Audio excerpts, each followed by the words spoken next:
अपना हक। आज कुसुम के स्वर्गवासी पति रमेश का श्राद्ध था। वह इस अवसर पर गरीबों को भोजन कराकर कपड़े बांटना चाहती थी। रमेश को ईश्वर ने बहुत कुछ दिया था, पर धन के साथ साथ उसके पास एक उदार हृदय भी था। इसलिए अपने परिवार की सुख सुविधा का ख्याल रखने के साथ वह गरीब और असहाय लोगों की मदद करता था। इसलिए कुसुम उसकी इस परंपरा को जीवित रखना चाहती थी। पति की मृत्यु के बाद उसने आंख मूंद कर अपने जेठ पर भरोसा किया था। अपने हिस्से की संपत्ति की देखरेख का जिम्मा उन्हें सौंप दिया था। आरंभ में तो सब ठीक था। वह उसे पाए पाए का हिसाब देते थे, उसकी और उसके बेटे की सभी जरूरतों का ध्यान रखते थे। लेकिन समय के साथ स्थितियां बदलने लगी। हिसाब किताब दिखाना तो दूर की बात थी, अब जरूरत के लिए भी कई बार कहना पड़ता था। पर कुसुम को पूरा यकीन था कि अपने भाई के श्राद्ध के लिए वो फौरन पैसे निकाल कर दे देंगे।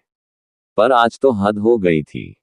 कुसुम ने अपने जेठ से इच्छा जताई कि वह अपने पति का श्राद्ध करना चाहती है, तो उसकी बात सुनकर वह बोले, कुसुम तुम तो जानती हो कि इन सब में कितना खर्च हो जाता है।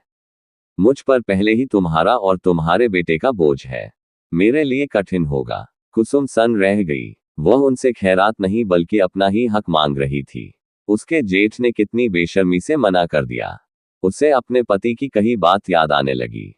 कुसुम समय कब पलट जाए कोई नहीं कह सकता।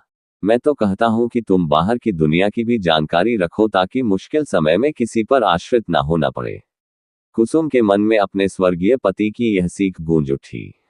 वह सोच रही थी कि काश उसने अपने पति की सीख पर अमल किया होता, अपना सब कुछ अपने जेठ को ना सौंप दिया होता।